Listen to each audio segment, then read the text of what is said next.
आज अपन स्टार्ट करने जा रहे हैं कक्षा द्वादशी का अध्याय 2 प्रबंध के सिद्धांत। ठीक है, अपन ने व्यवसाय अध्ययन में अध्याय 1 अच्छी तरीके से कंप्लीट कर लिया था। अब अपन बात करते हैं किसके बारे में, अध्याय 2 के बारे में, प्रबंध के सिद्धांत। अगर अपन प्रबंध के सिद्धांत की बात करें, प्रिंसिपल ऑफ मैनेजमेंट की बात करें, तो सबसे पहले तो अपन को यही समझना होगा कि सिद्धांत क्या होते हैं, है कि नहीं है, सिद्धांत का मतलब क्या होता है। तो आइए अपन समझते हैं। सिद्धांत वह मौलिक सत्य या कथन होता है, मौलिक सत्य या कथन होता है जो हमारे विचार, निर्णय और क्रियाओं का क्या करता है, मार्गदर्शन करता है कि नहीं है। अपन क्या सोच रहे हैं, अपन व्यवसाय को कैसे आगे लेके जाएंगे, उसके बारे में ये बात करता है। यह हमें बताता है कि किसी कार्य को किस प्रकार और किस दिशा में किया जाए जिससे अच्छे परिणाम मिले। हर व्यवसाय में अलग अलग प्रकार के सिद्धांतों को क्या होता है, सिद्धांतों की अनुपालना होती है। ठीक है, जैसे ईमानदारी सबसे अच्छी नीति है, यह जीवन का मार्गदर्शक सिद्धांत है। उसके बाद में अपन बात करते हैं प्रबंध के सिद्धांत के बारे में, प्रिंसिपल ऑफ मैनेजमेंट के बारे में। प्रबंध के सिद्धांत वे सामान्य दिशा निर्देश है। सामान्य दिशा निर्देश का मतलब क्या हुआ, जनरल गाइडलाइंस। जनरल गाइडलाइंस का मतलब होता है कि ये सिर्फ अपन को क्या बताती है, निर्णय कैसे लेना है, कार्यों को नियंत्रित कैसे करना है। ये कोई रेडीमेड सॉल्यूशन नहीं है। रेडीमेड सॉल्यूशन का मतलब क्या, बनाई व्यवस्था नहीं है। इसमें अपन को सिर्फ क्या मिलती है, एक आउटलाइन मिलती है। इसमें सिर्फ एक अपन को क्या मिलता है, सोचने और समझने का नज़रिया मिल जाता है, ताकि अपन क्या कर पाए, सही तरीके से निर्णय ले पाए और कार्य को क्या कर पाए, नियंत्रित कर पाए। ये सिद्धांत प्रबंधक के व्यवहार को व्यवस्थित करते हैं और संगठन के लक्ष्यों को प्रभावी ढंग से प्राप्त करने में मदद करते हैं। जैसे फ्योल का एक सिद्धांत है, एक आदेश का सिद्धांत।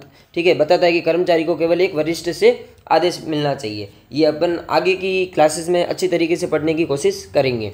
अब आगे अपन बात करते हैं किसके बारे में, प्रबंध के सिद्धांतों की प्रकृति के बारे में। ठीक है, प्रबंध के सिद्धांतों की प्रकृति क्या है। सबसे पहले अगर अपन प्रकृति के बारे में बात करें तो जो प्रबंध के सिद्धांत हैं वो सर्वप्रयुक्त है, यूनिवर्सल एप्लीकेबल है कि नहीं है। अगर जब अपन प्रबंध की बात कर रहे थे तो अपन ने पढ़ा था कि प्रबंध सर्वव्यापी है। जब प्रबंध सर्वव्यापी है तो उसके अंदर यूज होने वाले जो उसके सिद्धांत होंगे, प्रिंसिपल होंगे, वो भी तो क्या होंगे, सर्वप्रयुक्त होंगे। प्रबंध के सिद्धांत सभी प्रकार के संगठनों जैसे उद्योग, व्यापार, स्कूल, अस्पताल आदि में लागू किए जा सकते हैं। चाहे संगठन बड़ा हो या छोटा हो, लाभकारी हो, अलाभकारी हो, सरकारी हो, निजी हो, इससे कोई फर्क नहीं पड़ता है। ठीक है, उसके बाद में बात करते हैं सामान्य मार्गदर्शन के बारे में। जनरल गाइडलाइंस है। जनरल गाइडलाइंस का मतलब क्या हुआ, सिर्फ ये अपन को क्या देते हैं, दिशा निर्देश देने का काम करते हैं, जैसा कि अभी अपन ने पढ़ा था।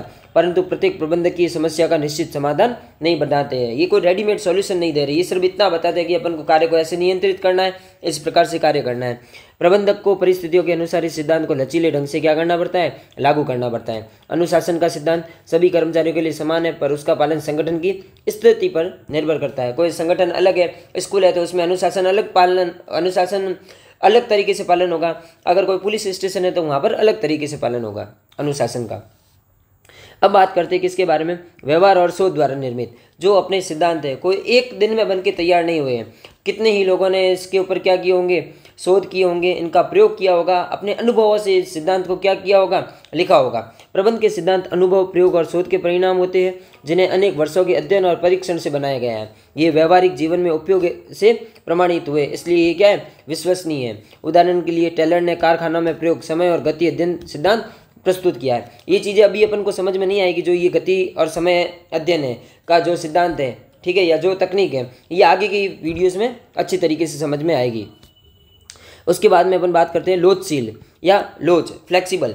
जो प्रबंध के सिद्धांत होते हैं वो क्या कैसे होते हैं, लचीले होते हैं। उनको अपन क्या परिस्थितियों के अनुसार, स्थान के अनुसार, समय के अनुसार अपन इसको क्या कर सकते हैं, चेंज कर सकते हैं। प्रबंधक इन्हें कठोर नियमों की तरह नहीं बल्कि मार्गदर्शन के रूप में प्रयोग करते हैं। जैसे छोटे व्यवसाय में काम का विभाजन सीमित रूप में अपनाया जा सकता है, जबकि बड़े उद्योगों में विस्तृत रूप से। कार्य का विभाजन एक सिद्धांत है, अपन इसको आगे बढ़ेंगे। मुख्यतः व्यवहारिक, ठीक है, इस सिद्धांतों का मुख्य उद्देश्य मानवीय व्यवहार को समझना है और प्रभावित करना है। ये संगठन में कर्मचारियों और प्रबंधकों के बीच सहयोग और तालमेल स्थापित करने में मदद करते हैं। अगर अपन कोई ऐसा सिद्धांत लेके आ जाए जो कर्मचारियों और जो भी मतलब लगे हुए हैं मैनेजर वगैरह, उन दोनों में तालमेल ही नहीं बैठा है, सामंजस्य ही नहीं बैठा है, तो उस प्रकार का जो भी अपना क्या होगा, सिद्धांत होगा, वो कोई काम का नहीं आएगा। उसके बाद में कारण और परिणाम का संबंध। कारण और परिणाम का मतलब क्या था, कॉज और इफेक्ट। जब अपन कोई काम करते हैं, ठीक है ना, तो उसका कुछ ना कुछ रिजल्ट निकलता है। पर मैनेजमेंट एक ऐसा है, प्रबंध एक ऐसा है, अगर इसमें कुछ काम नहीं करेंगे तो भी कुछ ना कुछ क्या निकलेगा, रिजल्ट निकलेगा। भले वो रिजल्ट नेगेटिव निकल रहा है पर रिजल्ट निकलेगा। ये सिद्धांत कारण और परिणाम के बीच स्पष्ट संबंध बताते हैं, जिससे भविष्य की संभावनाएं समझी जा सकें। प्रबंधक इन सिद्धांतों की मदद से ये जान सकता है कि किसी निर्णय का क्या प्रभाव होगा। यदि कर्मचारियों को उचित वेतन नहीं मिलेगा तो उनका मनोबल और उत्पादन दोनों घटेंगे। ठीक है, ये क्या हो रहा है, परिणाम हो रहा है। कारण क्या है कि वेतन नहीं मिल पा रहा है, परिणाम क्या हुआ, उनका मनोबल भी गिरेगा और साथ में उत्पादन में भी क्या आएगा, प्रभाव बढ़ेगा। ठीक है, आगे अपन बात करते हैं किसके बारे में, प्रबंध के सिद्धांतों का महत्व के बारे में। ठीक है, प्रबंध के सिद्धांतों का महत्व क्या है, सिग्निफिकेंस क्या है, इंपॉर्टेंस क्या है, अगर प्रबंध के सिद्धांत नहीं होते तो क्या होता। सबसे पहला लिखा हुआ है जो प्रबंध के सिद्धांत है, प्रबंध को वास्तविकता का उपयोगी सूक्ष्म ज्ञान प्रदान करते हैं। ठीक है, प्रबंध के सिद्धांत प्रबंधकों को व्यवहारिक अनुभव और समझ प्रदान करते हैं, जिससे वे परिस्थितियों को बेहतर ढंग से समझ सकें। ये बताते हैं कि कैसे काम करना चाहिए और कैसे काम नहीं करना चाहिए। ये सिर्फ एक क्या है, अनुभव है। इन सिद्धांतों का पालन करने से प्रबंधक अपनी पिछली गलतियों को सीखकर समस्याओं का त्वरित क्या कर सकता है, समाधान कर सकता है। हाथों हाथ वो समाधान के बारे में सोच सकता है। ठीक है, एक अनुभवी प्रबंधक अपने अनुभव और सिद्धांतों का उपयोग कर नई समस्या को क्या कर सकता है, जल्दी से सुलझा सकता है। उसके बाद में लिखा हुआ संसाधनों का अधिकतम प्रयोग। संसाधनों का अधिकतम प्रयोग का मतलब क्या, ऑप्टिमम यूटिलाइजेशन ऑफ रिसोर्सेज। जो भी अपने पास संसाधन वगैरह है उसका पूरा का पूरा क्या करना, उपयोग करना। संसाधनों में दो टाइप के संसाधन आ सकते हैं, मानवीय संसाधन भी आ सकते हैं और भौतिक संसाधन भी आ सकते हैं। ठीक है, अगर अपन मानवीय संसाधनों का पूरा प्रयोग नहीं करेंगे या भौतिक संसाधनों का पूरा प्रयोग नहीं करेंगे तो अपनी जो समय होगा वो भी खराब हो जाएगा, श्रम और धन की बचत भी नहीं हो पाएगी और कार्य क्षमता भी क्या हो जाएगी, गिर जाएगी। अगर अपन ये सब समन्वय बना के रखें तो अपना कार्य क्या होगा, सही तरीके से होगा और कार्य क्षमता भी बढ़ेगी। उसके बाद में अपन बात करते हैं वैज्ञानिक निर्णय के बारे में। साइंटिफिक डिसीजन, सिद्धांतों पर आधारित निर्णय तर्कसंगत, निष्पक्ष और डेटा आधारित होता है। ठीक है, आंकड़ों पर निर्भर करता है, ये किसी भावना और पक्षपात पर नहीं। आंकड़े क्या बोलते हैं, जैसे अपन समय का जो तकनीक है वो पढ़ेंगे। ठीक है, तो उसके अंदर सारी की सारी चीज़ें लिखी हुई है कि अपन कैसे किसी भी व्यक्ति को या किसी भी संस्था में लोगों को क्या करते हैं, अध्ययन कैसे करते हैं।